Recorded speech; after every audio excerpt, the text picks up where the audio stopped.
பத்திரிகையாளர் அன்பர்கள் அனைவருக்கும் வணக்கம். அக்கா திருமதி வானதி ஸ்ரீனிவாசன் அவர்கள் எதிர்பாராத விதமாக உடல்நல குறைவால் பாதிக்கப்பட்டதால் நான் அடிச்சு புரட்டிக்கிட்டு அவங்கள பார்க்கணும் தாங்க இன்னைக்கு வந்தேன். அவங்க இன்னுமே தீவிர சிகிச்சையில இருக்கிறாங்க. ஆனா அப்பவுமே அவங்க she is such a fighter, she is such, her persistence is a role model. அது ஒரு பெரிய அவங்க சிங்கப்பெண், அவங்களுடைய முன் உதாரணம் எங்களுக்கெல்லாம் இருக்கு. அவங்களோட அந்த வீடியோ மூலமாக அவங்க கொடுத்த செய்தியை பார்த்து நான் ஒரு பக்கம் கவலை, ஒரு பக்கம் அக்கறை, ஆனா இன்னொரு பக்கம் எனக்கெல்லாம் ரொம்ப பெருமையாவும் மோட்டிவேஷனாவும் இருந்தது. அது அவங்க கிட்ட நேரடியா சொல்லணும், என்னுடைய பிரேயர்ஸ் அவங்க கிட்ட சொல்லணும் அப்படின்னு நான் கோவை வந்தேங்க. வந்த இடத்துல இன்னுமே டாக்டர்ஸ் என்னை இன்னைக்கு அலோவ் பண்ணல, நாளைக்கு அவங்களை சந்திக்க முடியுங்கிற நம்பிக்கை எனக்கு இருக்கு. அதனால இன்னைக்கு கோவை வடக்குல அவங்களுக்காக நான் வாக்கு சேகரிக்கிறேன். வானதி அக்கா இல்ல அப்படிங்கிற குறையே தெரியாம சகோதரர் சந்திரசேகர், நானு, அர்ஜுன் சம்பத் ஐயா எல்லாருமே இருக்கோம். ஆனா அது எல்லாத்த விட முக்கியமா தாய்க்காக, தாய் எவ்வளவோ தியாகங்களை செஞ்சிருக்காங்க, எவ்வளவோ பணிகளை செஞ்சிருக்காங்க. தாய்க்காக தனையன் தம்பி ஆதர்ஷ் இங்க வந்திருக்காங்க. எனக்கு நானே வண்டியில, பிரச்சார வண்டியில ஏறும் பொழுதுதான் நான் பார்த்தேன். நிஜமா சொல்றேன், இந்த அளவுக்கு ஒரு டெடிகேஷன், ஹார்ட் ஒர்க். அவங்களுக்கு உடல் நலம் குறைந்த அன்னியில இருந்து எந்த விதத்திலும் பரப்புரை பாதிக்கப்பட்டிருக்கூடாது, மக்களுடைய அவுட்ரீச் பாதிக்கப்பட்டிருக்கூடாது அப்படின்னு வானதி அக்காவுடைய கட்சி தொண்டர்கள் மட்டும் இல்லாம, அவங்களுடைய அலுவலர்கள், அவங்களுடைய ஸ்டாஃப் மட்டும் இல்லாம, அவங்களுடைய ஃபேமிலியும் இறங்கி இதுல வேலை செய்யறதுங்கிறது it is just an example, trailer தான். இப்பவே இவங்க இப்படி இருந்தாங்கன்னா அவங்க எம்எல்ஏ ஆனதுக்கு அப்புறம் யார் தான் வேலை செய்ய மாட்டாங்க சொல்லுங்க? அவங்க ஒருத்தர் வரல. வானதி அக்காவுக்கு ஓட்டு போடும் போது அவங்க ஒருத்தருக்கு மட்டும் நீங்க ஓட்டு போடல, அவங்க என்டையர் ஸ்டாஃப் அண்ட் ஃபேமிலிக்கு ஓட்டு போடுறீங்க அப்படிங்கறத நான் இங்க தெரிஞ்சுக்கிட்டேன். ரொம்ப I am very very overwhelmed by feeling. பாஜகவுல ஒவ்வொருத்தரும் இந்த மாதிரி தான் இருக்காங்க. ஒவ்வொருத்தருக்கும் ஒரு தியாக வரலாறு இருக்கு. நானும் வரிசையா எல்லாரும் இருக்கேன். that they are putting is just too good. number 1. ரெண்டாவது, இரட்டை இலை தாமரை ரெண்டும் சேர்ந்ததுல மக்கள் வேற லெவல் ஹாப்பியா இருக்காங்க. எங்களுக்கு தேசிய ஜனநாயக கூட்டணியில ஒண்ணு இல்ல, ஒன்று குறைவு ஒண்ணு அதிகம் இல்ல, அத்தனை கூட்டணி கட்சியினரும் ஒருங்கிணைந்து வேலை செய்யறாங்க. அதை எல்லா இடத்துலயுமே பாக்குறேன். எனக்கு இதை பார்க்கும்போது எனக்கு எலெக்ஷன் ரிசல்ட் தெரியுதுங்க, ரொம்ப பாசிட்டிவா இருக்கு.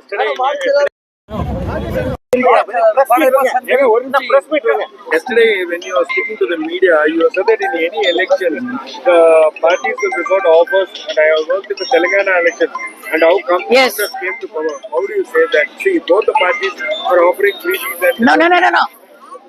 அதுதான் நான் என்ன, oh, you need it in English? Yeah. Okay, I have, can we do this after the term? Yes. சரி, நான் ரெண்டுமே சொல்லிடுறேன். அன்பர் கேட்ட கேள்வி மற்ற மாநிலங்கள்ல எல்லாம் நான் தெலுங்கானா மாநிலத்துல இலவசங்களை அறிவித்து விட்டு அதை நிறைவேற்ற முடியாத இடத்துல இருக்கக்கூடிய காங்கிரஸ் அரசை பத்தி உதாரணம் காட்டி சொல்லியிருந்தேன். இங்குமே எல்லாத்தையும் சேரன்னு சொல்லி 505 வாக்குறுதி கொடுத்தாங்க. அதுல எவ்வளவு செஞ்சுட்டாங்க? கைவிரல் விட்டு எண்ணக்கூடிய அளவுலதான் முழுமையாக நிறைவேற்றப்பட்ட வாக்குறுதிகள் இருக்கின்றன. பாப்புலிஸ்டான ஸ்கீம்ஸ் ஒரு 4 காமிச்சு மத்த எல்லாத்திலயுமே ஆடியோ போட்ட ஒரு அரசுக்கு நாம மறுபடி சான்ஸ் கொடுத்தோம்னா செய்ய முடியாத எல்லாத்தையும் தான் சொல்லுவாங்க. இந்த 8000 ரூபாய் கூப்பன்லாம் அது ஒரு ஏற்கனவே அவங்களுக்கு பணத்துக்கு எந்த குறைச்சலும் இல்ல. இன்னும் மிகப்பெரிய அளவுல ஊழல், கமிஷன், கரப்ஷன், கலெக்ஷனுக்கான ஒரு வழிதான் இந்த 8000 ரூபாய் கூப்பன்லாம். பொருளா கொடுத்தா அது அவங்க பேர் சொல்லிக்கிட்டு, எடப்பாடி ஐயா அவர்கள் அறிவிச்ச மாதிரி அவங்க பேர் சொல்லிக்கிட்டு இருக்கோம்.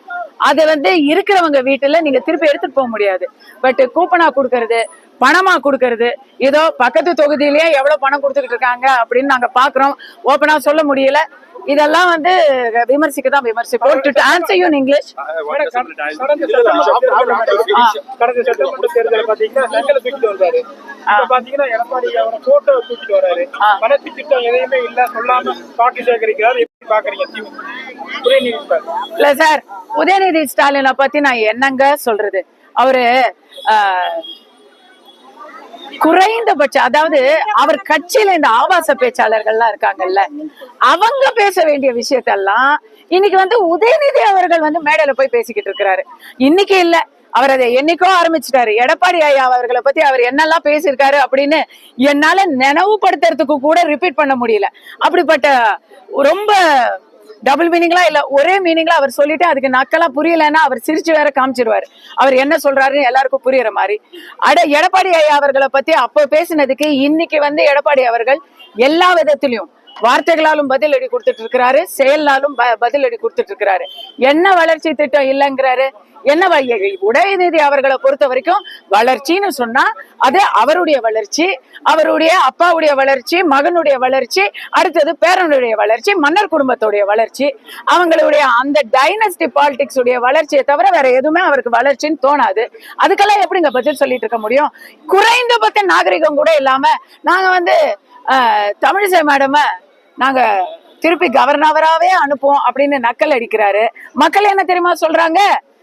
அவங்கள அனுப்புறது இருக்கட்டும்பா, உன்னையே நாங்க திருப்பி திரைப்பட விநியோகஸ்தரா திருப்பி அமைச்சிருவோம் அப்படின்னு மக்கள் சொல்லிக்கிட்டு இருக்காங்க. இப்போ டிவிக்கு வந்து நாளுக்கு நாள் அதிகமா இளைஞர்களை கவர்ற மாதிரி ஒரு விளம்பரங்கள் வந்து நோக்கி போறாங்க இல்லைங்களா? இன்றைக்கு இங்க என்னுடைய பரப்புரையை நீங்க பாத்திருந்தீங்கன்னா இங்க எத்தனை பேரு இளைஞர்கள் இருக்கிறாங்க அப்படிங்கறத நீங்க பாத்திருப்பீங்க. இளைஞர்கள் எல்லாரும் டிவிக்கு நோக்கி போறாங்க அப்படிங்கறது மீடியாவில நீங்க எல்லாரும் நம்பிக்கிட்டு இருக்கிறீங்க. இதோ 23ஆம் தேதி தெரிஞ்சிரும் எத்தனை பேர் போனாங்க, எத்தனை பேரும் ஓட்டுச்சாவடிக்கு போனாங்கன்னு. அவங்க போறது இருக்கட்டுங்க, முதல்ல விஜய பரப்புரைக்கு போக சொல்லுங்க. ஏற்கனவே முந்தா நாள் கேன்சல் பண்ணாரு, நேத்து கேன்சல் பண்ணாரு, இன்னைக்கு நாளைக்கு வருவாருன்னு நம்பிக்கை தானே வாழ்க்கை. விஜய் அவர்களும் முதல்ல அவருடைய கேம்பெயின் ரேலிக்கு போக சொல்லுங்க. அதுக்கப்புறமா எத்தனை இளைஞர்கள் அவருக்கு ஓட்டு போட போறாங்கிறத பத்தி பேசலாம். மேடலிங் பேசும்போது ஜனநாயகம் அதாவது வெளி வந்துச்சு, இலவசமா அனுப்பிட்டாருக்காக நீங்க ஓட்டு போட்டுருவீங்களான்னு கேட்டீங்க. அப்ப இலவசமா அனுப்புறது வந்து விஜய் தான் சொல்ல வரீங்களா நீங்க? ஐயா, விஜய் அவர்கள் வந்து அறிக்கையா விடுறாரு. அவருக்கு வந்து வெளியே வந்து பேசுறது ரொம்ப குறைவா இருக்குது. அவருடைய கட்சியில இருக்கக்கூடிய மற்ற செகண்ட் லைன் லீடர்ஸ் எல்லாம் வந்து ஓபனா அதை வந்து பாஜகவுடைய இது அப்படின்னு சொல்றாங்க, திமுகவுடைய சதி அப்படின்னு சொல்றாங்க. எல்லாத்துக்குமே எது நடந்தாலும் விஜய் அவர்கள் வெளியே வரலன்னா அது திமுக சதி, வெளியே வந்தா அது பாஜக சதி, அப்படிதான் அவங்க பேசுறாங்க. இதுல அந்த அறிக்கையில எல் முருகன் அவர்கள் வந்து வெளியிட்டாருன்னு விஜய் சொன்னாரா? ஆதவர்ஜன் அவர்கள் எல் முருகன் அவருக்கு வந்து அது பழகிடுச்சு. அவர் வந்து தூக்கத்துல எழுப்பி ஏதாவது கேட்டாலும் நான் இல்ல அவங்கதான் சொல்ல பழகி இருக்காரு. நான் அவன் இல்லை படத்துல வரும் அந்த மாதிரி, நான் அவன் இல்லை மாதிரி எதுக்கு எடுத்தாலும் பிஜேபியை கையை காட்டுறதையும் திமுகவை கையை காட்டுறதையும் அவர் பழக்கமா வச்சிருக்காரு. திமுக என்ன செஞ்சுச்சுன்றத பத்தி சொல்றதுக்கு எனக்கு இன்னும் எவ்வளவோ இருக்கு.